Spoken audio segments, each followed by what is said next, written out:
Friends, आज हम लोग फ्री लेक्चर सीरीज में आज कुछ दूसरा ही इनिशिएटिव को स्टार्ट करने जा रहे हैं। ठीक है ना। जैसा कि बहुत से स्टूडेंट्स का और बहुत से जो सीटेट का जो प्रिपरेशन कर रहे हैं, उन लोगों का ये डिमांड था कि सीटेट के जो प्रीवियस ईयर क्वेश्चन है उस पर कुछ वीडियो बनाया जाए। ठीक है ना। तो आज हम लोग उसी को देखते हुए जो हमारा जो 2016 में जो पेपर हुआ था उसी का हम लोग बनाते हैं और देखते हैं कि किस तरीक़ा से इसको हम लोग समझ सकते हैं। ठीक ना। तो देखते हैं हम लोग सबसे पहले तो ये जानेंगे कि आ, ये एग्ज़ाम जो था वो 18 सितंबर 2016 को हुआ था, जो जिसमें कि 2.5 घंटे की अवधि होती है और कुल 150 अंक होता है। ठीक है, जिसमें कुल प्रश्नों की संख्या 50 होते हैं। तो जैसा कि स्टूडेंट ने जितने भी स्टूडेंट्स से आज बहुत से स्टूडेंट से मिला था, तो उन लोगों का यही कहना था कि एक प्रॉपर ढंग से अच्छा से जो प्रीवियस ईयर जो क्वेश्चन हुआ है उसको अच्छा से मतलब समझाया जाए। एक मतलब बृहद रूप से उसको कॉन्सेप्चुअल डिटेल देते हुए समझाया जाए। तो आज उसी पे ये वीडियो आधारित है। और सबसे बड़ी बात कि लोग जितने भी स्टूडेंट से आज मिला, कम से कम 15-20 स्टूडेंट ऐसे मिले जिन्होंने बताया कि ये जो बाल विकास और शिक्षा शास्त्र जो है इस पे वीडियो बनाया जाए, क्योंकि यहाँ से कंटेंट उन लोगों को बहुत कम देखने को मिल रहा है और जो भी मिल रहा है तो उसमें उन लोग को अंडरस्टैंडिंग नहीं बन पा रही है। ठीक है ना। तो जो आप लोग को जो लेक्चर सीरीज चल रहा है उसमें बोर्ड पे प्रीवियस ईयर को बताना थोड़ा संभव नहीं था, तो इसीलिए हम लोग इसको ऑफलाइन मोड में कर रहे हैं। तो जब और इससे जितना भी चिंतन है या पेडागोगी या जो कुछ भी है उसमें, तो उसको हम लोग ऑन बोर्ड करेंगे। आप लोगों को अच्छा से कॉन्सेप्चुअल डिटेल देंगे आप लोग को, ताकि आप लोग जो भी एग्ज़ाम में जाके आप लोग उसमें अच्छा से अच्छा परफॉर्म कर सकें। तो चलिए हम लोग आगे का स्टार्ट करते हैं। बिना समय गंवाए हम लोग यह स्टार्ट करते हैं कि क्या किस तरीक़ा से हम लोग को पढ़ना है और किस तरीक़ा से इस अप्रोच को अपनाएं कि हम लोग अच्छा से अच्छा कर सकें। ठीक है ना। तो देखिए, पहला क्वेश्चन हम लोग करते हैं कि इसमें ये जो लिखा है कि एक शिक्षिका है, मान के चलिए कि आप शिक्षक बनने जाएंगी या शिक्षिका बनने जाएंगी।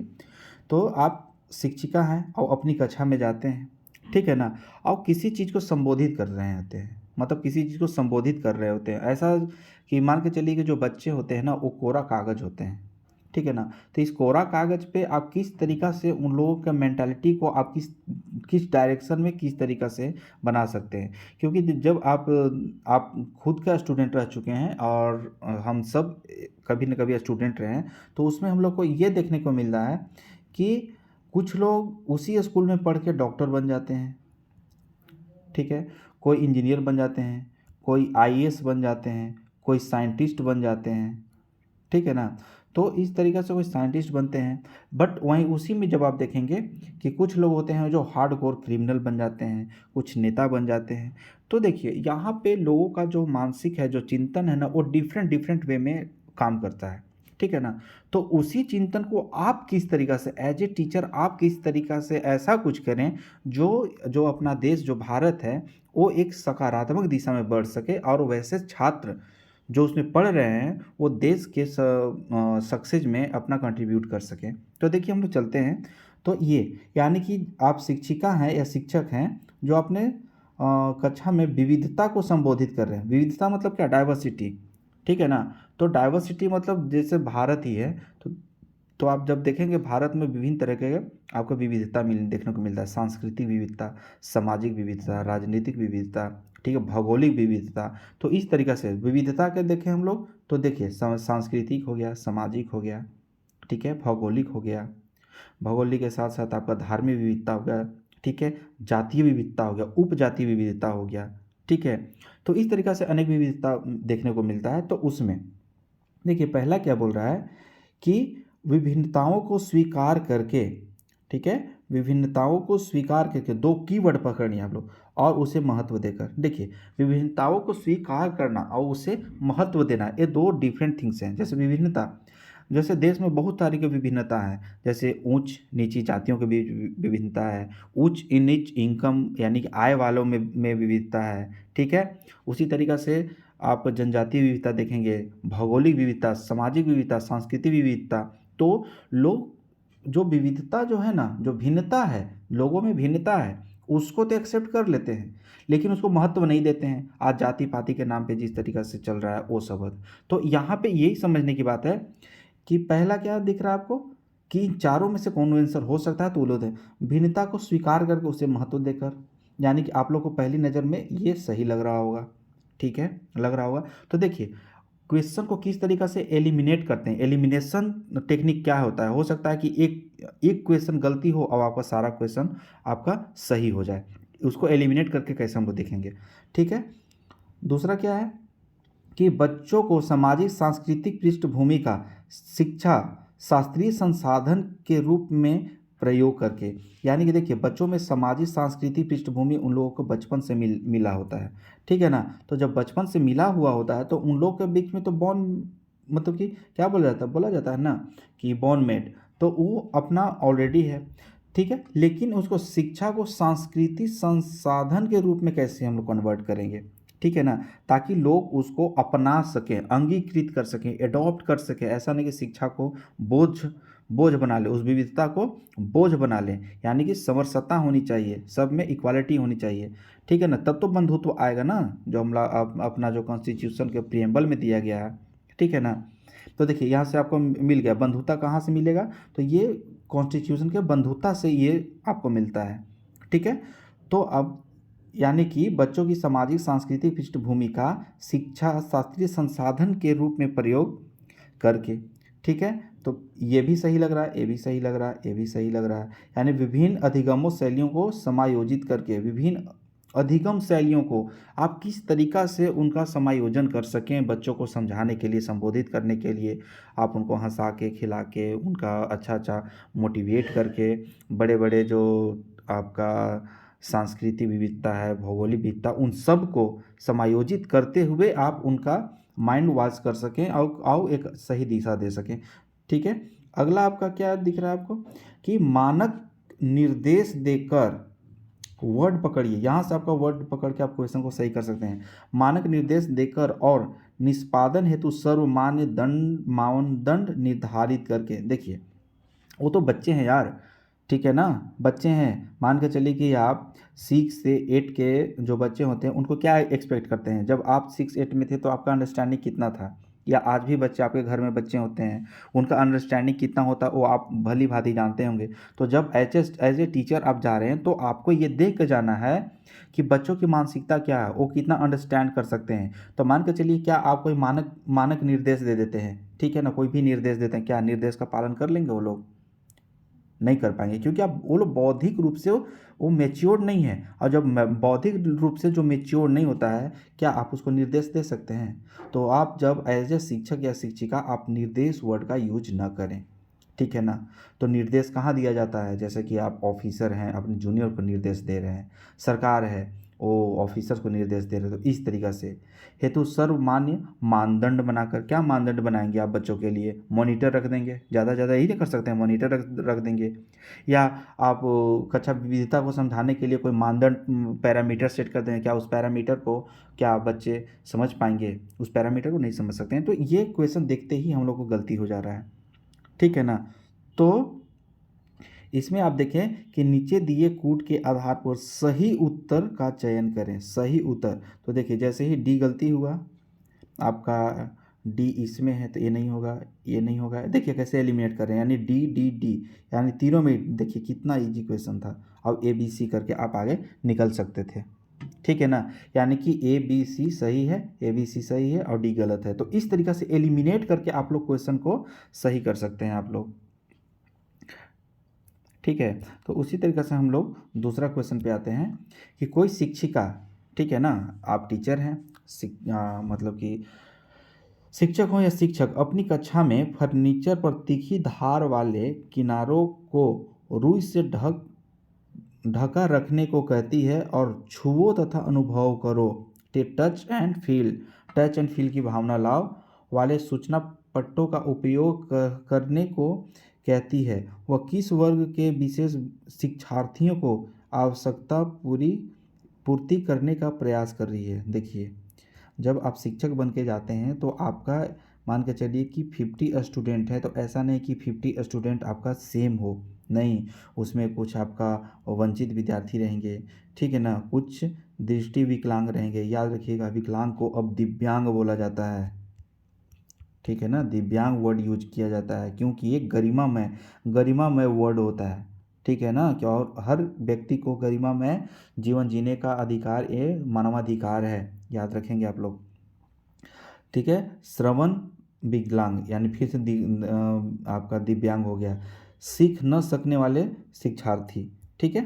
तो आप मान के चलिए कि यहाँ पे आप रख देते हैं, तीखी धार वाले किनारों को रुई से ढका रखने पर छुओ और फील करो। किसको आप बताएंगे? जो देख सकता है। क्या देखिए, सामाजिक रूप से वंचित विद्यार्थी, इनका क्या आप आरक्षण दे सकते हैं, रिजर्वेशन, ठीक है, रिजर्वेशन देकर इनका प्रमोट कर सकते हैं आप, ठीक है। उसी तरीके से देखिए, आप यहाँ पे दृष्टि विकलांग यानी दिव्यांग, श्रवण विकलांग, जो श्रवण विकलांग होते हैं उनके लिए आप इस इशारा में बात कर सकते हैं, ठीक है।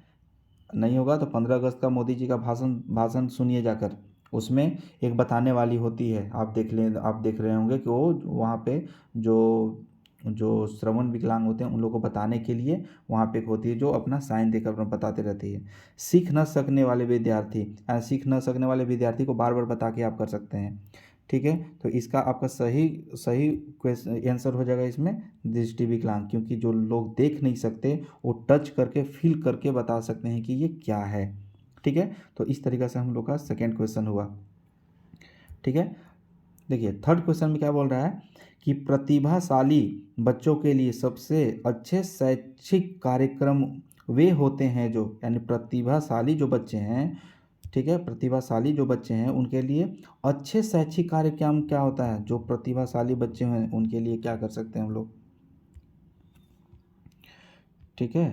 तो उनके लिए क्या हो सकता है, देखिए, उनके आक्रामक व्यवहार को नियंत्रित करके, क्या ऐसा हो सकता है, ठीक है। क्या जो बच्चे आक्रामक होते हैं वो प्रतिभा के धनी नहीं होते क्या, ठीक है। तो ये ऐसे ही गलत दिख रहा है।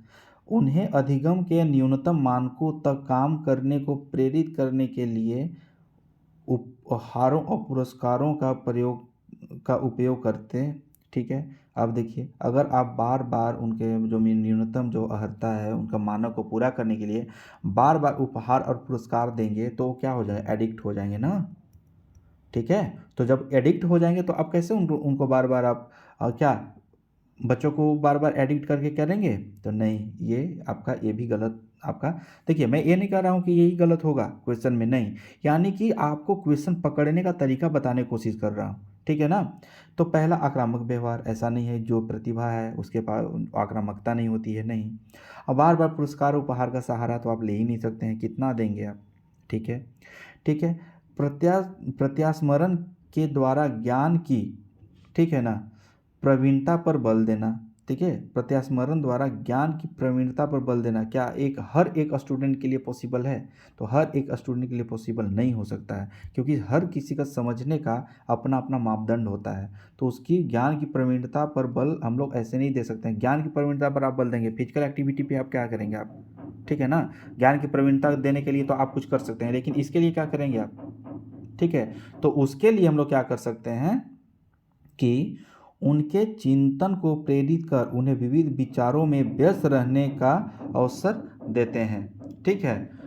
तो जैसे कि आप लोग देखते होंगे कि जो आपका तेज तर्रार जो बच्चा लोग होते हैं, जो प्रतिभाशाली बच्चे होते हैं, वो लोग हमेशा कुछ न कुछ में व्यस्त ही रहते हैं। आप लोग जैसे कि आप लोग वो लोग जितना भी स्टडी टाइम है तो स्टडी करेंगे, उसके बाद में गेम, यानी एक हर रूटीन वाइज करते हैं। और अगर इससे भी अगर ना हुआ तो वो लोग कुछ आइडियोलॉजी पढ़ते हैं लोग, ठीक है ना, आइडियोलॉजी पढ़ेंगे, ठीक है, नोबेल पढ़ते हैं, ठीक है। तो नोबेल पढ़ते हैं, तो इस तरीक़ा से वो लोग कुछ ना कुछ में इंगेज और उनके चिंतन को प्रसार किया जा सकता है, ठीक है ना। तो इस तरीक़ा से यहाँ पे देखें हम लोग तो क्वेश्चन नंबर 4 सही सही लगता है। तो इस तरीक़ा से आप लोग क्वेश्चन को एलिमिनेट कर सकते हैं, ठीक है। आगे हम लोग देखते हैं क्या है, विद्यालय में विद्यार्थियों, ठीक है, तो विद्यालयों में विद्यार्थियों की असफलता के बारे में निम्नलिखित में से कौन से कथन सही है। ठीक है, असफलता के लिए अब आप लोग ये देखें कि असफलता के लिए कौन कौन से कथन, कौन कौन से कारण हो सकते हैं। ठीक है ना, कैसे, तो देखिए सबसे बड़ी बात कि हम लोग इसमें देखेंगे कि क्या हो सकता है। ठीक है, तो विशेष जातियों और समुदायों से संबंधित विद्यार्थी असफल होते हैं क्योंकि उनमें योग्यता नहीं होती है। क्या ये आपको किसी भी तरीके से सही लग रहा है? अगर आप लोग न पढ़े हुए भी हों तो क्या ये सही बता सकते हैं कि विशेष जातियों और समुदायों से संबंधित विद्यार्थी असफल होते हैं क्योंकि उनमें योग्यता नहीं होती? नहीं, योग्यता सभी में होती है। तो ये पहले नज़र में ये देखते के साथ गलत हो जाता है। ठीक है, आप मानता हूँ कि कोई भी आप कोचिंग, कोई भी क्लास नहीं करते हैं, लेकिन अपना कॉमन सेंस आप क्वेश्चन को कैसे सही करते हैं ये आप लोग देखिए। ठीक है, विद्यार्थी विद्यालयों में असफल होते हैं क्योंकि उन्हें अधिगम के लिए उपयुक्त पुरस्कार नहीं दिए जाते हैं। ठीक है, तो ये आपका एक देखिए सही पूछा है ना।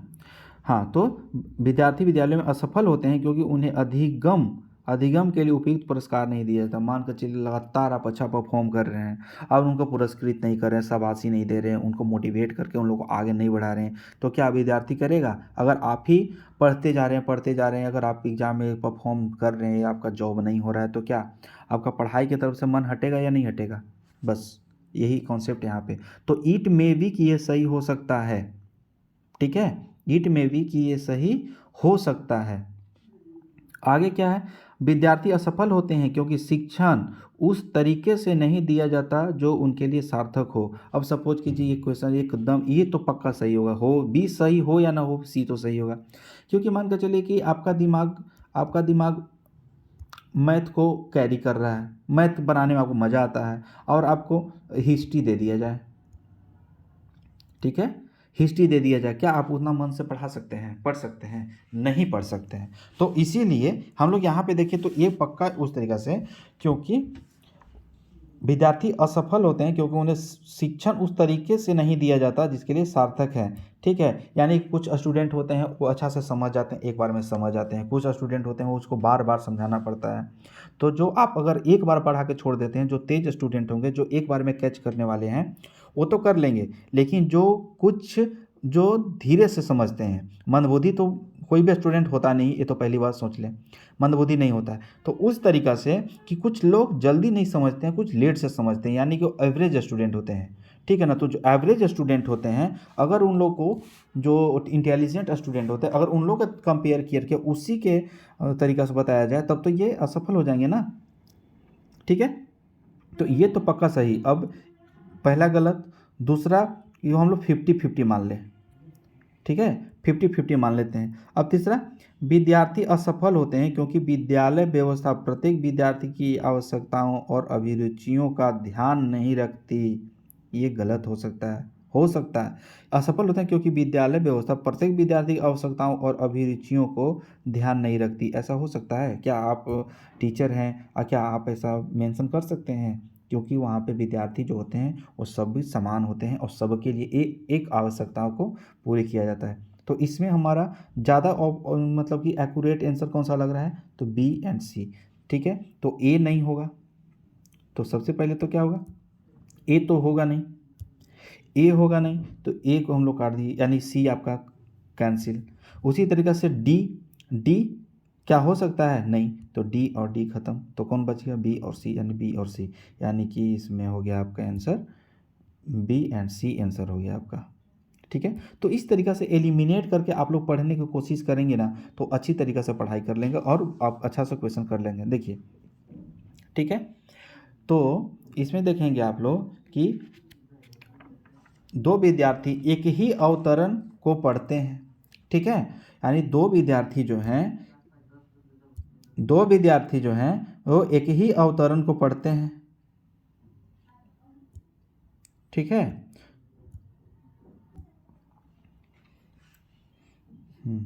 तो ये बता रहे थे कि दो विद्यार्थी एक ही अवतरण को पढ़ते हैं, फिर भी इसके बिल्कुल भिन्न अर्थ लगाते हैं। उनके बारे में निम्नलिखित में से क्या सत्य है? ठीक है, तो दो विद्यार्थी एक ही अवतरण पढ़ते हैं, फिर भी उनके बिल्कुल भिन्न अर्थ लगाते हैं। उनके बारे में निम्नलिखित क्या सत्य है? देखिए, संभव नहीं है क्योंकि अधिगम का आशय अर्थ लगाना नहीं है। क्या ऐसा हो सकता है? नहीं। संभव नहीं है कि विद्यार्थियों को उसे दोबारा पढ़ना चाहिए, ऐसा हो सकता है? ये भी नहीं हो सकता है। क्योंकि क्यों कि दो विद्यार्थी एक ही अवतरण में पढ़ते हैं, फिर भी उनके भिन्न मतलब भिन्न अर्थ लगाते हैं, अर्थ भिन्न लगाते हैं। क्या कि कोई भी क्वेश्चन आप एक बार में करके आप पढ़ के एक बार सही कर सकते हैं? ऐसा नहीं होता है। तो उसके लिए यहाँ पे बताया गया है। ठीक है, तो यहाँ पे देखें हम लोग, संभव है क्योंकि शिक्षक के अवतरण को समझाया नहीं है, क्योंकि शिक्षक ने अवतरण को समझाया नहीं है। हाँ, कुछ हद तक ये सही हो सकता है, कुछ हद तक सही हो सकता है, लेकिन क्या शिक्षक नहीं समझाएगा तो क्या स्टूडेंट नहीं सीखेगा? ऐसा नहीं हो सकता है। ठीक है, आगे क्या है? संभव है क्योंकि व्यक्ति के अधिगम को विविध कारण विभिन्न विधियों से प्रभावित करते हैं। एकदम आपका F4 नंबर सही होगा। क्यों? क्योंकि व्यक्ति का अधिगम विविध कारण और विभिन्न विधियों को, मान के चलिए किसी भी चीज़ के लिए आपकी जो आपका सोच है कुछ और हो सकता है, और उसी काम के लिए अगला का दूसरा आदमी का सोच कुछ और हो सकता है। तो इस तरीक़ा से हम लोग इसको देखें तो ये इसका ये आंसर हो जाएगा। तो देख रहे हैं ना किस तरीक़ा से आप इसको कॉमन सेंस लगा के आप इस क्वेश्चन को कर सकते हैं। ठीक है, देखिए राष्ट्रीय पाठ्य चर्चा रूपरेखा 2005 के अनुसार अधिगम अपने स्वभाव में कैसा होना चाहिए? क्या निष्क्रिय हो सकता है? सरल यानी निष्क्रिय तो नहीं होगा। निष्क्रिय हो सकता है? नहीं। ठीक है, अधिगम अपने स्वभाव में कैसा होना चाहिए? कैसा स्वभाव में होना चाहिए? क्या सक्रिय और तरल क्या पॉसिबल है? तो नहीं, यानी ये गलत, ये गलत, 4 गलत, 1 गलत, तो कौन सा सही हो जाएगा आपका? तो सक्रिय होना चाहिए और सामाजिक होना चाहिए। अधिगम जब सक्रिय रहेगा तो भी कोई वो समाज में कोई भी काम होगा उसको सक्रियता लेकर आप काम कर सकता है। तो देखिए यहाँ पे कुछ कुछ वर्ड है ना, उसको आप एकदम ईजी वे में आप उसको टिक कर सकते हैं। ठीक है, उसी तरीक़े से आगे का क्वेश्चन है, विद्यार्थियों को स्वतंत्र रूप से चिंतन करने तथा प्रभावी शिक्षार्थी बनने में सक्षम बनाने हेतु शिक्षक के लिए यह महत्वपूर्ण है। विद्यार्थियों को स्वतंत्र रूप से चिंतन करने के लिए तथा प्रभावी शिक्षार्थी बनने में सक्षम हेतु शिक्षक के लिए क्या महत्वपूर्ण है? देखिए यहाँ पे आप ही लोग के लिए है। ठीक है, कि ऐसा बनाइए कि विद्यार्थी चिंतन कर सके, कुछ सोच सके, रट्टाफिकेशन ना हो सके कि रट्टा मार रहे हैं, रट्टा मार एग्जाम पास कर वाला कहानी नहीं। यानी कि वो लोग अच्छा से चिंतन करके अच्छा समझ सके ताकि वो लोग भविष्य में देश के विकास में कंट्रीब्यूट कर सकें, तो उसके लिए बताया गया है। ठीक है, और प्रभावी एवं सक्षम बनाने में शिक्षक का क्या योगदान होगा? ठीक है, शिक्षक का योगदान क्या होगा? तो इसमें आप लोग ध्यान रखें, एक संगठित तरीके से जानकारी को प्रस्तुत करना ताकि पुनः स्मरण करने में सरल हो। क्या आप संगठित तरीके से जानकारी को प्रस्तुत कर देंगे तो क्या वो पुनः स्मरण में सरल हो सकता है? आप लगातार कंटेंट देते जाएंगे तो क्या आपका स्टूडेंट हर को रिटेन कर सकता है? क्योंकि आप हमेशा ध्यान रखेंगे कि जब भी आप ये कर रहे हैं तो आप 6 से 8 के स्टूडेंट को पढ़ा रहे हैं। ठीक है, तो ये आपका पॉसिबल नहीं दिख रहा है। विद्यार्थियों के द्वारा प्राप्त की गई प्रत्येक सफलता के लिए उन्हें पुरस्कार देना, क्या प्रत्येक सफलता के लिए उन्हें पुरस्कार दे सकते हैं? तो नहीं। हाँ, शाबाशी आप दे सकते हैं, शाबाशी दे सकते हैं, अप्रिसिएट कर सकते हैं, गुड, वेरी गुड, इस तरीक़े से कर सकते हैं। ठीक है, विद्यार्थियों को सिखाना कि किस प्रकार से अपने अधिगम का अनुवीक्षण करें, यानी अपने जो नॉलेज है तो उसका किस तरीक़ा से अपना सोच को किस तरीक़ा से डेवलप करें, किसी भी चीज़ को किस तरीक़ा से रिटेन करें, उसको ऑब्जर्व करके उसको अपना एक्शन में कैसे लाएं। तो इट में भी कि 3rd नंबर सही हो सकता है, लेकिन 4 देख लेते हैं।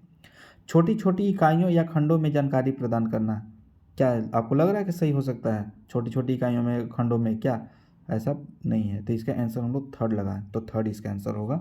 ठीक है, तो इस तरीक़ा से आप लोग देखें। ठीक है, उसी तरीक़ा से यदि कोई शिक्षिका ठीक है चाहे कि उसके विद्यार्थी समस्या समाधान कौशल प्राप्त कर सके, समस्या समाधान कौशल यानी कोई समस्या है उसका समाधान करके उसका कौशल प्राप्त कर सकें, तो विद्यार्थियों को ऐसे क्रियाकलापों में लगाना चाहिए जिनमें क्या होना चाहिए? देखिए, पूछना, तर्क करना, निर्णय लेना। क्या? समस्या का समाधान करना, समस्या है उसका समाधान करो और उसके लिए अपना कौशल तैयार करो। ठीक है। बहुविकल्पी प्रश्नों वाले स्तरीय कार्यपत्रक, प्रत्यास्मरण, रटना, समझना। क्या ये सही लग रहा है आपको? तो थर्ड तो ऐसे ही नहीं होगा इसका, क्योंकि रटना, क्योंकि सब जब रट रट के कहा है ना, तत्तु रोटा है, यह कहानी सुने हैं। पहेलिया आएगा जाल बिछाएगा, दाना डालेगा जाल में फंसना नहीं, और वो खुद से वो फंस जाता है वो। ठीक है। और वो ले जाकर खुद से। फिर ड्रिल और अभ्यास, हाँ ये एक तरीका से हो सकता है, ड्रिल और अभ्यास करना उसको बार बार। लेकिन क्या ये हमेशा है? तो नहीं। जब आप कुछ चीज़ जानेंगे ही नहीं तो आप उसका ड्रिल कैसे करेंगे, उसका प्रैक्टिस कैसे करेंगे?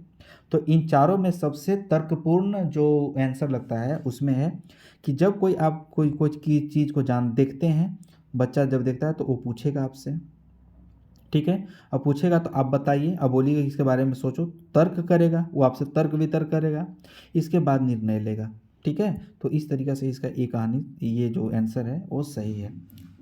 ठीक है। तो उसी तरीक़ा से आगे का हम लोग देखें कि कक्षा कक्षा तक पहुंचने वाली बच्चों को भोली अवधारणाओं को जानना। ठीक है ना। भोली अवधारणाओं को जानना कि किस तरीक़ा से बच्चा लोग का जो अवधारणा है वो कैसे हम जान सकते हैं, बच्चों को कि किस तरीक़ा से हम लोग देख सकते हैं, समझ सकते हैं, उसको समझा सकते हैं या कुछ भी कर सकते हैं। ठीक है। तो इसमें शिक्षक की योजना और शिक्षण में रुकावट बनता है। शिक्षक की योजना और शिक्षण में रुकावट बनता है। क्या भोली अवधारणा किसी भी शिक्षक की योजना और शिक्षण में रुकावट बन सकता है? नहीं। ठीक है। ये आपका मे भी कि गलत हो, ये तो पूरी तरीक़े से गलत होगा। ठीक है। उसी तरीक़े से शिक्षक के हौसलों को पस्त कर देता है, क्योंकि इससे उनका कार्यभार बढ़ता है। क्या भोली अवधारणा है? आपको कोई भी क्वेश्चन पूछता है या कुछ गलती मिस्टेक कर देते हैं तो क्या आप चिड़चिड़ा हो जाएंगे? क्या उन आपका हौसला पस्त हो जाएगा? नहीं। क्योंकि वो तो टीनेज हैं, वो तो बालक हैं, बालिका हैं, वो तो गलती करेंगे ही, वो तो आपको सहना होगा, सह के उन लोगों को समझाना होगा। ठीक है। शिक्षक के किसी उद्देश्य की पूर्ति नहीं बनता है। क्या उद्देश्य नहीं? जब भोले अवधारणा है वो लोग नहीं समझ रहे हैं या कोई भी गलती कर दी तो क्या जो शिक्षक का उद्देश्य है वो पूरा नहीं हुआ? ये तो होगा ही नहीं। शिक्षक के लिए अपने शिक्षण को अधिक सार्थक बनाने की योजना बनाने में सहायक होता है। हाँ, क्योंकि जितनी गलतियाँ होंगी, जितना गलती करेगा बच्चा लोग, उन लोग को समाधान ढूंढना होगा कि इस बच्चे लोग का भोली अवधारणा है, इन लोग को समझाने के लिए क्या क्या किया जा सकता है। तो ये आपका 4 नंबर इसका आंसर हुआ। ठीक है। उसी तरीक़े से निम्नलिखित में से कौन सा अधिगम को प्रभावित करता है? ठीक है ना। अधिगम को कौन कौन सा प्रभावित करता है? ठीक है। शिक्षार्थी की उत्प्रेरणा। ठीक है। यानी कि शिक्षार्थी है उसका उत्प्रेरणा सही है। शिक्षार्थी की परिपक्वता, उसकी मैच्योरिटी क्या है? उत्प्रेरणा यानी वो जानने में उत्सुकता क्या है उसकी? शिक्षण युक्तियाँ मतलब आप किस तरीक़े से क्या क्या युक्तियाँ हैं आपको पढ़ाने के लिए, उस तरीक़े से आप क्या क्या युक्ति लगा के आप उसको समझा सकते हैं, बता सकते हैं। शिक्षार्थी का शारीरिक और संवेगात्मक स्वस्थ, हाँ ये 100% सही है। तो इसमें देखें कि चारों आपका सही हो जाएगा। क्यों? क्योंकि शिक्षार्थी शारीरिक और मानसिक रूप से, जब शारीरिक और मानसिक रूप से आप स्वस्थ होते हैं तो आप कोई भी काम को कर सकते हैं। ठीक है। शिक्षक युक्तियाँ आपके पास क्या क्या हैं, मतलब कि आप किस तरीक़े से बच्चों को समझा सकते हैं, कैसे कर सकते हैं, तो वो भी आपका होता है। शिक्षार्थी का परिपक्वता, मैच्योरिटी क्या है, और वो लोग सीखने के लिए क्यों इतना उत्सुकता है, क्योंकि टीचर बहुत कुछ बताते रहता है, बच्चा इंटरेस्टेड नहीं होता है तो वो नहीं सीखता। तो इस तरीक़े से हम लोग देखें यहाँ पे, तो यहाँ पे चारों आंसर हो सकता है। ठीक है। उसी तरीक़े से सार्थक अभिगम क्या है? ठीक है। सार्थक अधिगम क्या है? तो निजी अनुभवों से ज्ञान की संरचनाओं का सक्रिय निर्माण, उद्दीपक तथा उत्तर के बीच युग्मन और साहचर्य, ये नहीं हो सकता है। वयस्कों और अधिक सक्षम साथियों का अनुकरण, वयस्कों और अधिक सक्षम साथियों का अनुकरण, तो क्या हर घर में ऐसा पॉसिबल है? नहीं।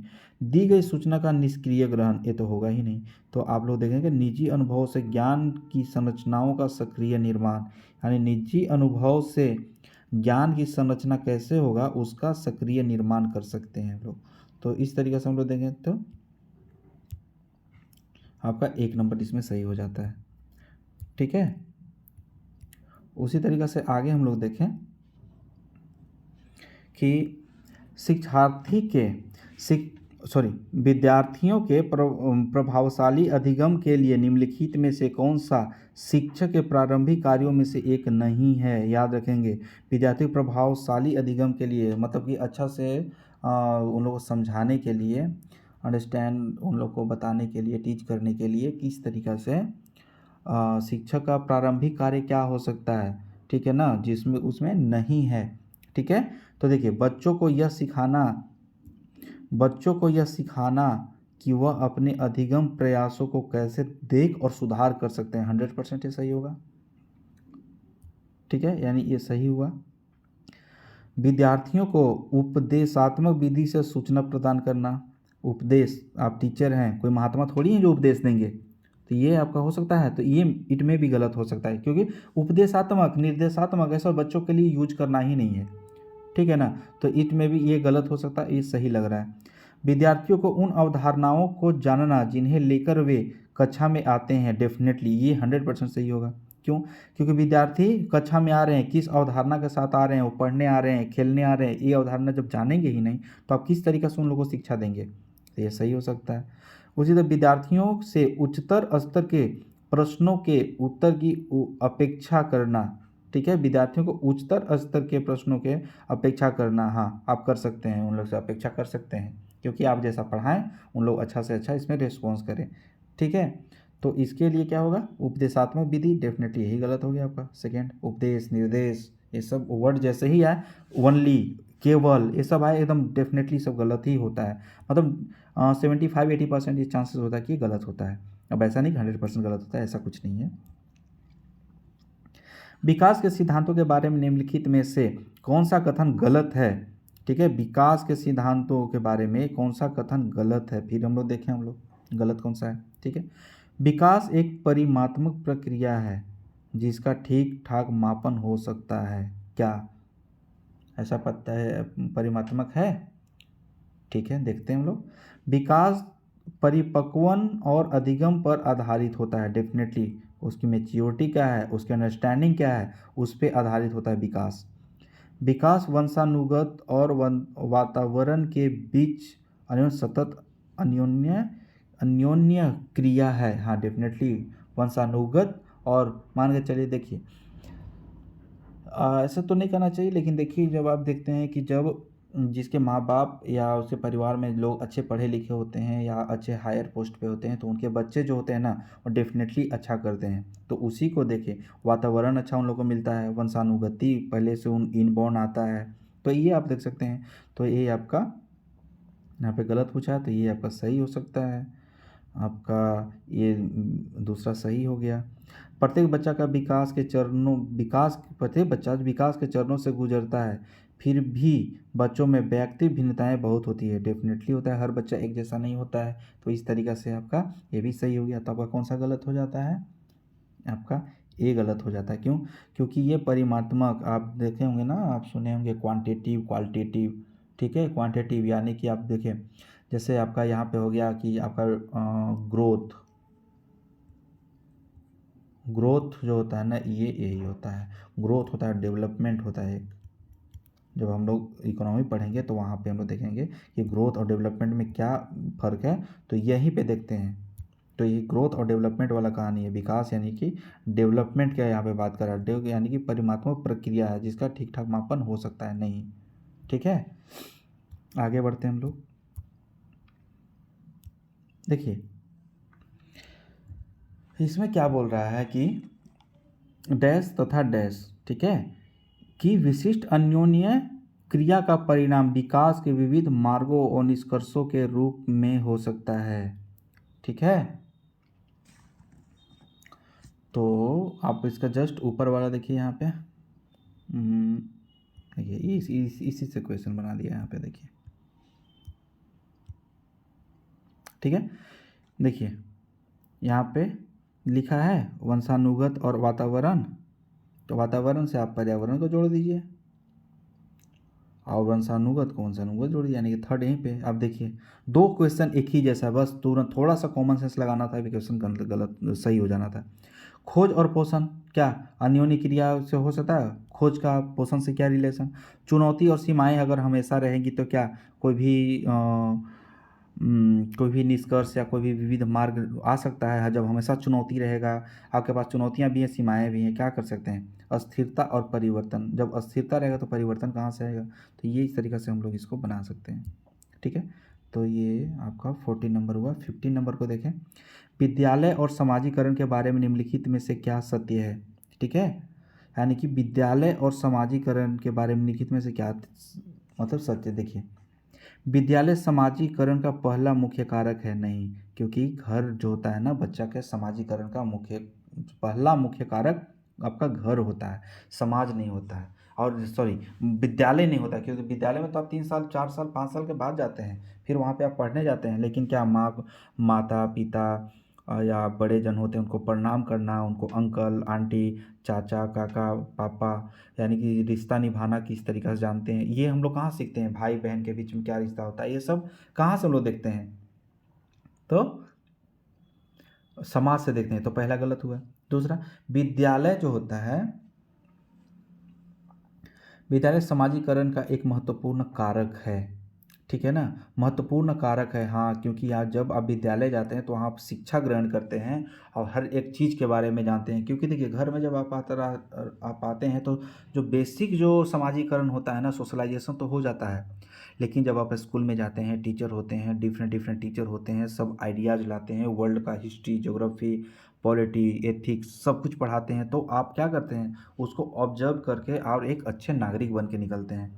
ठीक है ना, तो ये क्वेश्चन आपको सही लग रहा है। ठीक है, दूसरा, समाजीकरण में विद्यालय की कोई भूमिका नहीं होती है, ये तो गलत हो गया। ऐसे ही समाजीकरण में विद्यालय की बहुत थोड़ी भूमिका होती है, ये भी गलत। तो इस तरीके से हम इसका सेकेंड आंसर हुआ। तो आप लोग समझे ना कि इस तरीक़े से इसका कॉन्सेप्ट किस तरीक़े से बन रहा है। ठीक है, उसी तरीके से हम लोग देखें कि आगे का क्वेश्चन क्या है। जीन पियाजे के, ठीक है, जीन पियाजे के संज्ञानात्मक विकास के सिद्धांत के बारे में निम्नलिखित कथनों में से कौन सा सत्य है? जो विचारक है जीन पियाजे, उनके बारे में क्या है? तो हम लोग देखते हैं जीन पियाजे हम लोग बारे में हम लोग पढ़ेंगे जब आपको ऑनलाइन मोड पे या जब हम लोग इंटरेक्शन में आएंगे तब इसको पढ़ेंगे, हम लोग बोर्ड पे पढ़ेंगे। ठीक है, बस हम लोग यहाँ पे इतना ध्यान दें।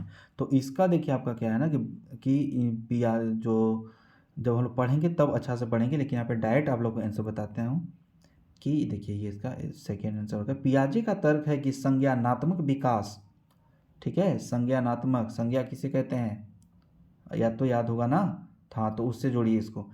चरणों में आगे बढ़ने की अपेक्षा निरंतर होता है। ठीक है ना, संज्ञानात्मक जो विकास होता है, संज्ञान में जो विकास होता है, कोई भी विकास जिस तरीके से बढ़ता है वो चरणों में आगे बढ़ने की अपेक्षा निरंतर होता है। ठीक है, ये आपका जीन पियाजे बोलते हैं। जब इनका थॉट हम लोग पढ़ेंगे तो वहाँ पे इसका अच्छा से डिस्कशन करेंगे। ठीक है, आगे का हम लोग देखते हैं। जीन पियाजे के द्वारा प्रस्तुत संरक्षण के प्रत्यय से तात्पर्य है कि दूसरों के परिदृश्य को ध्यान में रखना एक महत्वपूर्ण संज्ञानात्मक क्षमता है। ठीक है, तो इसका भी हम लोग देखें क्या बोलता है कि कुछ भौतिक गुणधर्म वही रहते हैं चाहे बाहरी आकृतियाँ बदल जाए। ठीक है, जीन पियाजे के में संरक्षण से तात्पर्य तो प्रत्यय से तात्पर्य है कि, ठीक है ना, कुछ भौतिक गुणधर्म, देखिए जैसे देखिए आप बड़े होते हैं, जब से बच्चा बड़ा होता है तो उसका भौतिक गुणधर्म वही रहता है। ठीक है ना, अब बाहर की आकृतियाँ बदल जाएं, ठीक है ना, बाहर की आकृतियाँ बदल जाएं, इसको इन द सेंस आप समझ सकते हैं कि कोई भी स्टूडेंट होता है वो बाहरी आकृतियों से प्रभावित होता है, लेकिन उसका भौतिक गुणधर्म होता है ना वही होता है। बस इस तरीक़ा से आप लोग इसको देखें। इस गुणधर्म को आप लोग इन्वायरमेंट से भी जोड़ सकते हैं कि या कोई भी स्पेसीज से जोड़ सकते हैं कि उसका भौतिक गुणधर्म वही रहता है लेकिन बाहर की आकृति बदल जाता है। जैसे मान कर चलिए कि मैंगो को ले लीजिए, तो क्या मैंगो है उसका भौतिक गुणधर्म तो वही है ना, उसका बाहरी आकृति बड़ा हो गया या कहीं से कट गया या कुछ भी हो गया। तो इस तरीके से हम लोग इसको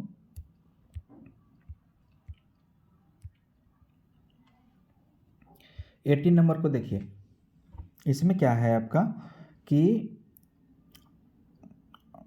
क्या हार्वर्ड गार्डन के बहुबुद्धि बहुबुद्धि सिद्धांत के अनुसार निम्नलिखित का मिलान कीजिए। तो बुद्धि का प्रकार क्या है, अंत अवस्था क्या है। देखिए इसमें तो आप ऐसे ही लगा सकते हैं कि संगीतात्मक, संगीत है तो वायलिन वादक हो जाएगा, ठीक है। भाषिक है तो भाषिक आपका कवि हो गया, ठीक है। अंतर्वैयक्तिक है, अंतर्वैयक्तिक, ठीक है ना, तो अंतर्वैयक्तिक आपका चिकित्सक हो जाएगा, ठीक है। स्थानीय कौन होता है, मूर्तिकार होता है, खिलाड़ी तो कहीं पे भी जा घूमता है। तो देखिए ए का फोर, ए का फोर, ए का फोर, यानी कि आपका दूसरा और तीसरा को गोल हो गया। अब देखिए 50-50 चांस पे आप आ गए हैं। कैसे हम लोग इसको एलिमिनेट करके देखिए देखते हैं। अगर हम लोग नहीं भी जानते तो एक दो से हम लोग इसको एलिमिनेट करके देख सकते थे, ठीक है। बी का 2 हो गया, इसमें भी है इसमें भी है। अब सी का 1 हो गया, तो अब इसका आपका एक ही बार आ जाता है कि 4 आंसर हो जाता है इसका, ठीक है। तो इस तरीक़ा से देखें हम लोग, ठीक है। तो उसी तरीक़ा से लेव आपका लेव वाइगोस्की, ठीक है, लेव वाइगोस्की। देखिए यहाँ से आप किस तरीक़ा से ये ध्यान देते जाएंगे कि चिंतन से, यानी कि जो थेथिस है जो उन लोगों का है उस पे उससे कितना क्वेश्चन बन रहा है, ठीक है। तो देखिए यहाँ पे आप देखेंगे कि 19 का लेव वाइगोत्स्की के अनुसार क्या है, ठीक है। तो इन्होंने ये बताया था भाषिक विकास मानव चिंतन के स्वभाव को बदल देता है। भाषिक विकास, जैसे जैसे आपका भाषा चेंज होता है उसी तरीक़ा से आपका चिंतन का जो स्वभाव है ना वो बदल जाता है, ठीक है। जैसे आप पहले गांव, जैसे बच्चा जो होता है गांव में होता है तो कहीं बैकवर्ड क्लास से आता है और कोई मतलब ऐसा समाज से आता है जहाँ पे आप देखेंगे कि डिफरेंट डिफरेंट बोली बोला जाता है, वो तरह तरह के लैंग्वेजेस हैं तो डिफरेंट डिफरेंट लैंग्वेज बोलता है। लेकिन जैसे ही वो शिक्षा के मुख्य धारा में आता है तो उसका भाषा में सुधार होता है, सबसे पहले उसका भाषा सुधरता है और जैसे जैसे भाषा सुधरता है उसका चिंतन भी बदलते जाता है। तो वही बोलता है आपका लेव वाइगोत्स्की, यही बात बोलता है, ठीक है। बच्चे भाषा अर्जन की एक युक्ति से कोई भाषा सीखते हैं, ठीक है, ये नहीं। तो यानी कि इसमें यही बोला था ये। आगे का हम लोग क्या देखते हैं, ठीक है। लॉरेंस कोलबर्ग, ठीक है, लॉरेंस कोलबर्ग का नैतिक तर्क सिद्धांत क्या है ये देखते हैं हम लोग, ठीक है। कि अनेक बातों के लिए आलोचना की जाती है, मतलब कि लॉरेंस कोलबर्ग की नैतिक तर्क के सिद्धांत की अनेक बातों के लिए आलोचना की जाती है। इस आलोचना के संदर्भ में निम्नलिखित में से कौन सा कथन सही है, ठीक है, कौन सा कथन सही है। तो इसमें देखिए इसमें क्या था कि आपका कोलबर्ग ने अपने अध्ययन को मूलतः पुरुषों के नमूनों पर आधारित रखा, ठीक है, पहला है। दूसरा, कोलबर्ग ने नैतिक तर्क के प्रत्येक सोपान के लिए विशेष उत्तर नहीं दिया। तो आप लोग पढ़ेंगे तो हाँ ये दिया था, ठीक है। अपनी सैद्धांतिक रूपरेखा पर पहुंचने के लिए कोलबर्ग ने, ठीक है, पियाजे के सिद्धांतों को दोहराया, ठीक है, ये गलत, ठीक है। कोलबर्ग का सिद्धांत बच्चों के लिए प्रत्युत्तरों पर ध्यान केंद्रित नहीं करता है, नहीं, गलत। तो इसका ए आंसर हो जाएगा आपका। कोलबर्ग ने अपने अध्ययन में मूलतः पुरुषों के नमूनों पर अधिकृत किया था, नहीं, ये गलत है आपका, ठीक है। केवल बताया था ना, मूलतः मूलतः केवल।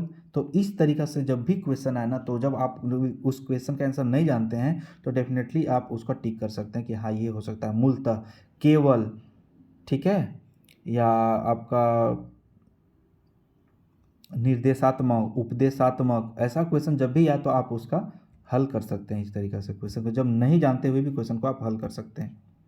आगे का क्या है, निम्नलिखित में से कौन सा अधिगम के आकलन को उजागर करता है। ठीक है, कौन अधिगम के आकलन को उजागर कौन करता है। ठीक है, तो देखिए, शिक्षक किसी विद्यार्थी के निष्पादन का आकलन दूसरों के निष्पादन की तुलना में करता है। नहीं, शिक्षक विद्यार्थियों के चिंतन प्रक्रियाओं पर ध्यान देने के अलावा उनकी अवधारणात्मक समझ को भी आकलन करता है। ई में भी सही हो सकता है। शिक्षक मानक उत्तरों से विद्यार्थियों के उत्तरों की तुलना करके उनका आकलन करता है। मानक उत्तरों से विद्यार्थियों के उत्तरों की तुलना करके उनका आकलन करता है। नहीं, ऐसा नहीं है, क्योंकि मानक उत्तर को आप लेके करेंगे तब तो ऐसा कोई भी क्वालिफाई नहीं करेगा, क्योंकि हर किसी का मानक अलग अलग होता है, हर किसी का मैच्योरिटी, हर किसी का थिंकिंग अलग अलग होता है। तो उस तरीक़े से इसको देखें। ठीक है, शिक्षक पाठ्य पुस्तकों में दी गई जानकारी के आधार पर विद्यार्थियों का आकलन करता है। शिक्षक पाठ्य पुस्तकों में दी गई जानकारी के आधार पर विद्यार्थियों का आकलन करता है। नहीं, पाठ्य पुस्तक में जो जानकारी दिया जाता है, क्या जानकारी उतना ही होता है। नहीं, ऐसा नहीं होता। जानकारी का कोई स्कोप नहीं होता है, वो बहुत बृहद होता है। और स्टूडेंट हो सकता है कि पाठ्य पुस्तक से अलग जाके अपना ज्ञान को आकलन किया है, उसका चिंतन किया है और उस तरीक़ा से वो कर रहा है। ठीक है, तो इसका सबसे मानक आंसर हम लोग क्या इसका हो सकता है, सेकेंड हो सकता है, क्योंकि शिक्षक विद्यार्थियों की चिंतन प्रक्रियाओं पर ध्यान देने के अलावा उनकी अवधारणात्मक समझ को भी आकलन करता है। और अवधारणात्मक समझ को मतलब आकलन करने के बाद उस बच्चे का अवधारणा क्या है, उसका साइकोलॉजी क्या है, उसका सोचने का तरीका क्या है, तो इस सब पे ध्यान देता है। क्लास में कैसा परफॉर्म करता है, उसका परफॉर्मेंस क्या है। तो अब लोग देखेंगे कि हर स्कूल में परफॉर्मेंस इंडेक्स निकलता है। तो इस तरीक़े से आप लोग देखें तो इसका आंसर आपका सेकेंड हो जाएगा। ठीक है, तो उसी तरीक़े से देखें हम लोग आगे का कि बाल केंद्रित शिक्षा शास्त्र का अर्थ क्या है। बाल केंद्रित शिक्षा शास्त्र का अर्थ क्या है। ठीक है, बाल केंद्रित शिक्षा शास्त्र, तो देखिए, कक्षा में सारी बातें सीखने के लिए शिक्षक का आगे आगे होना। क्या ऐसा पॉसिबल है कि कक्षा में सारी बातें वो सीखने के लिए शिक्षक ही आगे आगे रहे। ठीक है, नहीं। शिक्षक द्वारा बच्चों को आदेश देना कि क्या किया जाना चाहिए। देखिए, फिर आगे ना वर्ड आदेश, जैसे ही आदेश आए गलत। ठीक है, बच्चों के अनुभव और उनकी आवाज़ को प्रमुखता देना, इनमें भी सही हो सकता है। ठीक है, क्योंकि उनका अनुभव है और उनकी आवाज़ जो है उसको प्रमुखता देना। ठीक है, कि अनुभव से वो अपना आवाज़ उठाते हैं कि नहीं ये सही है और इसका सही होने का तर्क देता है, तो उसको प्रमुखता देना चाहिए। ठीक है, उसी तरीक़े से निर्धारित सूचना का अनुसरण करने में बच्चों को सक्षम करना। निर्धारित सूचना का अनुसरण, पहले बोला निर्धारित सूचना। देखिए, निर्धारित सूचना, क्या बच्चे 8 क्लास के 6 क्लास के बच्चे निर्धारित सूचना का क्या फॉलो कर पाएंगे 100%। तो ये सूचना जो निर्धारण किया गया वो फेल हो सकता है। इसीलिए इसमें सबसे उपयुक्त मतलब आंसर कौन लगता है, तो बच्चों के अनुभवों और उनकी आवाज़ को प्रमुखता देना। ठीक है, तो इस तरीके से हम लोग इसको देखें। आगे क्या देखते हैं हम लोग कि निम्नलिखित में से कौन सा कथन भाषा और विचार में पियाजे और वाइगोत्स्की के दृष्टिकोण का सही वर्णन करता है। भाषा और विचार के बारे में याद रखेंगे, भाषा और विचार के बारे में क्या करता है। ठीक है, तो देखिए, दोनों भाषा को बच्चे के विचारों से जन्म लेती हुई मानते हैं। दोनों भाषा को बच्चे के विचारों से जन्म लेती हुई मानते हैं। ठीक है, तो ये देखते हैं कि क्या सही हो सकता है, तो हम लोग आगे देखेंगे। वाइगोत्स्की के अनुसार बच्चे विचार जन्म लेता है, वाइगोत्स्की के अनुसार पहले विचार जन्म लेता है और पियाजे के अनुसार भाषा का विचार पर भारी प्रभाव होता है। नहीं, ये गलत है, ये दोनों ये नहीं बोला था उन्होंने। ठीक है, थर्ड क्या बोलता है, पियाजे के अनुसार पहले विचार जन्म लेता है और वाइगोत्स्की के अनुसार भाषा का विचार पर भारी प्रभाव पड़ता है। हाँ, ये सही है आपका आंसर, ये दोनों बोला था। ठीक है, दोनों मानते हैं कि बच्चे की भाषा से विचार जन्म लेते हैं।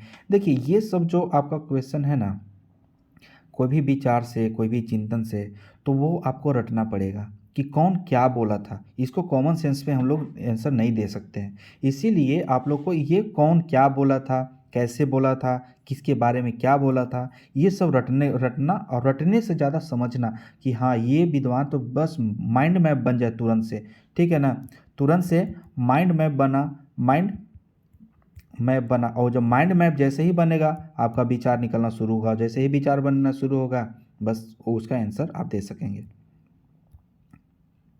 ठीक है, 24 क्वेश्चन क्या है, विद्यालय यात्रा पर जाने के, ठीक है, विद्यालय यात्रा पर जाने के लिए पोती को अपने पिता से बहस करते हुए देख दादी कहती है, तुम अच्छी लड़की की तरह आज्ञाकारी क्यों नहीं हो? तुम लड़कों की तरह व्यवहार करोगी तो तुम्हें शादी कौन करेगा? यह कथन निम्नलिखित में से किसे प्रतिबिंबित करता है? तो देखिए, आप अपने घर में देखिए, घर में किस तरीके से, तो डेफिनेटली बच्चों के पालन पोषण में परिवार की कठिनाइयाँ देख लीजिए। लिंग समरूपता नहीं, क्योंकि यहाँ पे जस्ट क्या है, समरूपता कहाँ आ रहा है, यहाँ तो भिन्नता आ रहा है, कंपेयर किया जा रहा है। लड़कियों और लड़कों के स्वभाव के बारे में रूढ़िबद्ध धारणा, ये आपका सही आंसर।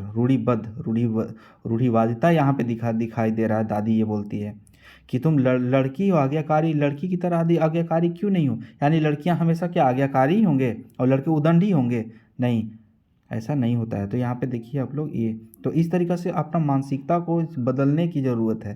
तो इस तरीक़ा से जब ऐसा क्वेश्चन देखें तो जस्ट अपना घर से को रिलेट करें, अगल बगल से रिलेट करके आप लोग देखें।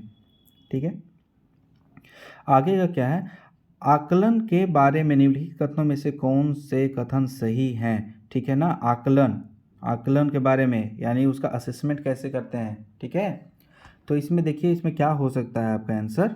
देखिए, आकलन से विद्यार्थियों को यह सहायता मिलनी चाहिए कि वे अपनी शक्तियों और रिक्तियों को देख सकें और शिक्षक तदनुसार उन्हें ठीक कर सकें।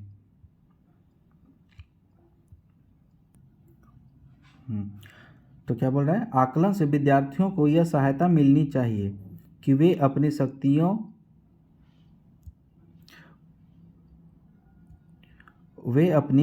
और रिक्तियों को देख सकें और शिक्षक तदनुसार उन्हें ठीक कर सकें। डेफिनेटली ये सही है, यानी विद्यार्थी की शक्ति क्या है, उसकी रिक्ति क्या है, शक्तियाँ उसको देखो, रिक्तियों को भर दो। ठीक है, तो इस तरीक़ा से वो लोग ठीक हो जाएंगे। ठीक है, तो ये सही हो सकता है। ठीक है, आकलन तभी सार्थक होता है जब विद्यार्थियों का तुलनात्मक मूल्यांकन भी हो। नहीं, तुलनात्मक मूल्यांकन हर किसी का कैसे कर देंगे? पहले ही बताया था कि मान के चलिए ए है, बी है, ए की समझने की क्षमता कुछ कम है, बी की समझने की कुछ क्षमता ज़्यादा है। तो हमें ऐसा इसमें गैप क्रिएट नहीं करना है, एक ऐसा अवधारणा को अपनाना चाहिए जो कि दोनों को साथ लेके चल सकें और दोनों सेम प्लेटफॉर्म पे आ सकें। ठीक है, तो यहाँ पे तीसरा क्या है, आकलन केवल स्मरण शक्ति का नहीं, बोधन और अनुप्रयोग को भी होना चाहिए। हाँ, बताया था ना, यानी कि ये आपका सी सही लग रहा है। ठीक है, आपका बी तो गलत ही हो गया। तो जब बी गलत आपको लग रहा है, यानी कि देखिए यहाँ पे गलत, यानी कि 2 गलत, 3 4 गलत, बी इसमें भी 3 गलत, यानी कि सी डेफिनेटली आपका सही। डी देखने की ज़रूरत ही नहीं है। यानी आकलन तब तक उद्देश्य पूर्ण नहीं हो सकता जब तब उससे भय और चिंता संचार न हो। ठीक है, इस तरीके से हम लोग देखें कि आकलन तब उद्देश्य पूर्ण नहीं हो सकता जब तक उसमें भय और चिंता का संचार न हो। क्या स्टूडेंट को भय और चिंता देंगे तो क्या उनका आकलन कर पाएंगे? वो लोग अपनी जो वास्तविक क्षमता है उसका विकास कर पाएंगे? ऐसा पॉसिबल नहीं है।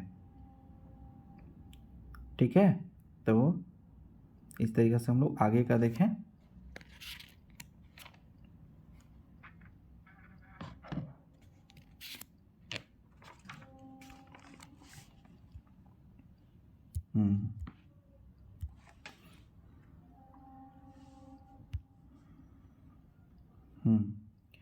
आगे क्या बोल रहा है कि शिक्षा के अधिकार अधिनियम 2009, ठीक है, शिक्षा के अधिकार अधिनियम के 2009 के अनुसार विशेष आवश्यकता वाले बच्चों को पढ़ाना चाहिए। ठीक है, विशेष आवश्यकता वाले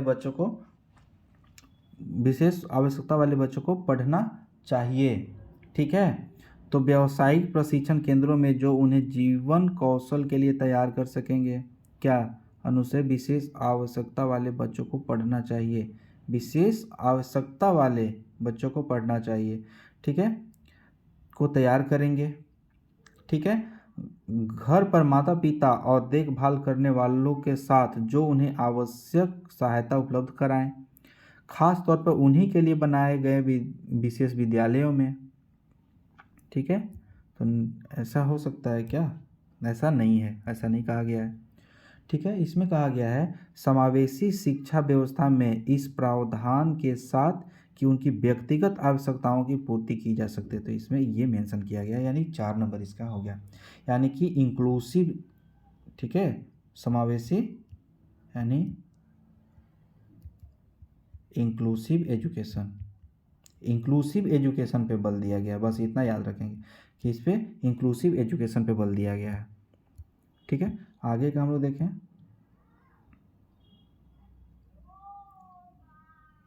ठीक है, जिस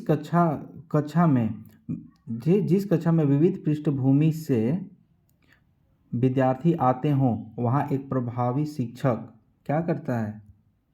विभिन्न पृष्ठभूमि से जो बच्चे आ रहे हैं उनके लिए एक जो प्रभावी टीचर होता है उसके लिए क्या मतलब कि महत्वपूर्ण बन जाता है। याद रखिए, पहला क्वेश्चन जब हम लोग याद किए थे वहाँ पे कि समूह में वैयक्तिक भिन्नता को बताने के लिए उनकी सांस्कृतिक जानकारी पर ध्यान देना।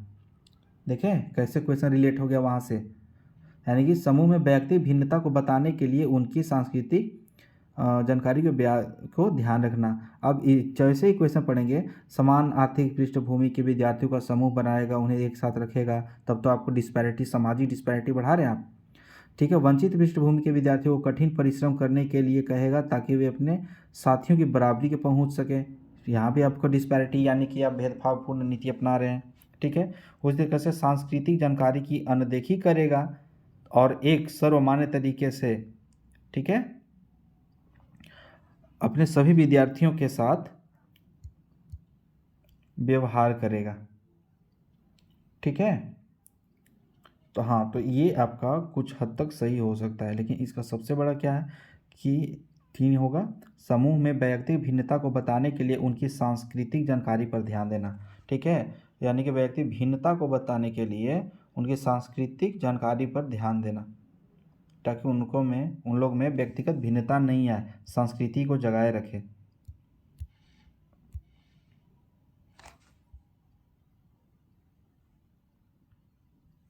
देखिए, अब क्या यहाँ पे बोल रहा है कि निम्नलिखित विकास के सिद्धांतों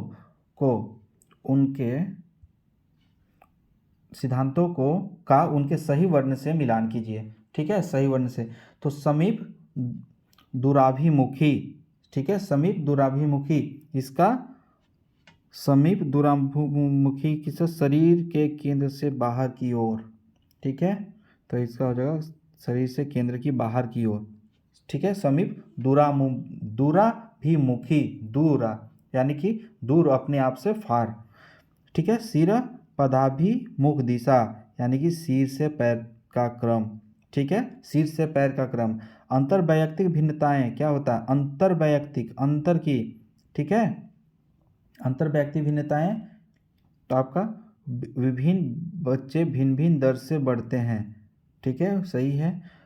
ठीक है, अंतरा। ठीक है, अंतर मतलब क्या होता है कि अलग अलग, यानी 4, 10, 5 बच्चे हैं तो अंतर्वैयक्तिक है। अंतरा यानी कि अपने अंदर। ठीक है, अपने अंदर की बात कर रहा है। अंतरा यानी किसी अकेले बच्चे में विकास की दर विकास के एक क्षेत्र की अपेक्षा दूसरे में भिन्न हो सकती है। हाँ, यानी बच्चे अकेले विकास की जो दर है ना, विकास में जो क्षेत्र की अपेक्षा दूसरे में भिन्न हो सकती है, यानी कि भिन्न भिन्न तरीक़ा से ये हो सकता है। तो इसका आंसर कौन सा हो गया आपका? इसका आंसर ए हो जाएगा। ठीक है, उसी तरीक़ा से हम लोग आगे का देखेंगे। संज्ञान और संवेग, ठीक है। संज्ञान और संवेग के बारे में निम्नलिखित कथनों में से कौन सा कथन सही है? संज्ञान और संवेग, ठीक है। तो संज्ञान और संवेग परस्पर जुड़े हैं और एक दूसरे को प्रभावित करते हैं। किसी चीज़ का संज्ञान लेना, उस पर संवेग संवेग का प्रसार करना, एक दूसरे पे क्या है, संज्ञान लिए, पहला संज्ञान लिए यानी किसी चीज़ को बारे में जाने, उसके बारे में जाने और उसका और उस पर किस तरीक़े से क्रिया करके, प्रतिक्रिया करके अब उस काम को कैसे कर सकें, तो उसके लिए ये आपका हो गया, आपका सेकेंड आंसर इसका सही प्रतीत होता है, ठीक है। उसी तरीक़े से ये लास्ट क्वेश्चन आपका ये है कि विविध शिक्षार्थियों वाली एक समावेशी कक्षा में सहयोगी अब अधिगम और समवयस्कों से सीखना क्या तो क्या हम लोग सीख सकते हैं, ठीक है। तो पहला, कार्यान्वित नहीं किया जाना चाहिए, विद्यार्थियों को समझाओ के अनुसार अलग अलग किया जाना चाहिए, क्या ऐसा हो सकता है? नहीं। केवल, फिर आ गया ना केवल, तो ऐसे ही मान गलत। कभी कभी ही प्रयोग किए जाना चाहिए क्योंकि यह सहपाठियों की तुलना को बढ़ावा देता है, ठीक है। नहीं, ये गलत। सक्रिय रूप से निरुत्साही किया जाना चाहिए और प्रतियोगिता को बढ़ावा, क्या निरुत्साही करेंगे? नहीं, प्रोत्साहित करेंगे आप स्टूडेंट को, ठीक है। सक्रिय रूप से प्रोत्साहित किए, देखिए बोले ना, सक्रिय रूप से प्रोत्साहित किया जाना चाहिए जिससे समवयस्कों की स्वीकार्यता बढ़े, ठीक है। यानी कि स्वीकार्यता बढ़े, एक दूसरे में समवयस हो सके, सहानुभूति हो सके, इस तरीके से हम लोग कर सकते हैं। तो देखिए यहाँ पे तो 3 क्वेश्चन आप ऐसे ही गलत कर जाएंगे। केवल गलत, निरुत्साही गलत, कार्यान्वित नहीं किया जाना चाहिए ये गलत, ठीक है। क्षमताओं को अलग अलग क्या, तो इस तरीके से हम लोग देखें यहाँ पे कि किस तरीक़े से हम लोग 2016 का जो पेपर था बाल विकास और शिक्षा शास्त्र का, हम लोग फर्स्ट सेट हम लोग किए। इसी तरीक़े से और भी सेट करते हैं, जैसा होगा आप लोग इस पर फीडबैक दें कि किस तरीक़े से बताना है या इसमें कुछ कमी रह गया है, और अगर कमी रहा है तो कहाँ पे, तो किस तरीक़े से इसको पढ़ाया जा सके। क्योंकि बहुत स्टूडेंट का ये डिमांड था कि सर एक बार आप ऑनलाइन क्लास में ही आप जो प्रीवियस ईयर क्वेश्चन है ना उसको अच्छा से आप लोग सॉल्व कर सकते हैं। अब इसी के साथ साथ जब आप देखेंगे ना कि आप प्ले स्टोर में जाके या वीडियोज़ में जाके आप देखेंगे कि 8, 9 और 10 का कुछ उसमें टॉपिक कवर किया गया है, जहाँ से आपको अच्छा नॉलेज वहाँ से मिल जाता है, अच्छा फ्रूटफुल जो आप एग्ज़ाम के ओरिएंटेड है, अच्छा तरीक़े से बताया गया है। तो आप उसको देख के वहाँ से आप गैदर कीजिए, नॉलेज को गैदर कीजिए और उसको एग्ज़ाम में इम्प्लीमेंट कीजिए, ठीक है। तब तक के लिए नेक्स्ट वीडियो तक, तब तक के लिए थैंक यू वेरी मच।